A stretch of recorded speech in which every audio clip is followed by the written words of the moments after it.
Kunci menang atas dosa adalah bertobat sungguh-sungguh dan berbalik kepada Allah. Nah, harus ada kemauan yang kuat untuk berhenti berbuat dosa.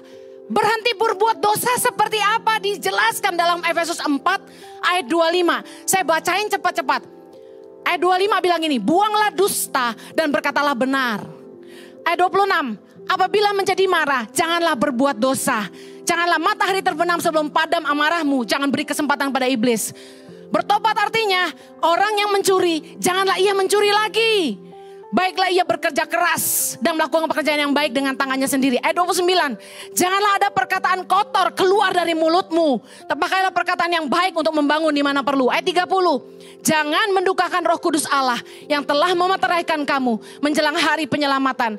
Segala kepahitan, kegeraman, kemarahan, pertikaian, fitnah hendaklah dibuang dari antara kamu. Demikian pula segala kejahatan. Saya mau kasih tahu, ini pertobatan. Artinya apa? Berbalik. Dulu Anda orang yang pemarah, dendeman, suka benci sama orang. Anda berbalik. Jadi orang yang suka mengampuni. Anda melepaskan pengampunan. Anda tidak benci sama orang. Anda ramah sama orang. Anda kasih orang kesempatan. Dari orang yang suka mencuri, gak mau bekerja, malas, hanya mau enaknya aja. Anda berbalik jadi orang yang mau bekerja, berhenti mencuri. Dari orang-orang yang suka ngomong jorok, ngomongnya kotor melulu, Victor, pikiran kotor. Anda berbalik. Jadi orang-orang yang berkata benar dan melakukan apa yang benar. Orang-orang yang suka menghakimi orang lain. Orang yang suka nunjuk-nunjuk kesalahan orang. Berbalik jadi orang yang bisa menerima dan menghargai orang lain. Bertobat artinya sungguh-sungguh berbalik dari dosa. Kita melupakan hal yang paling dasar. Bahwa Tuhan itu menciptakan kita sebagai manusia yang punya kehendak bebas. Tuhan tuh gak menciptakan kita seperti robot-robot yang terprogram untuk mengasihi dan taat sama Tuhan.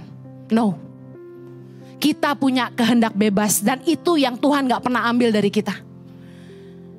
Ingat kejadian air bah waktu zaman Nabi Nuh? Apa yang bikin Tuhan marah?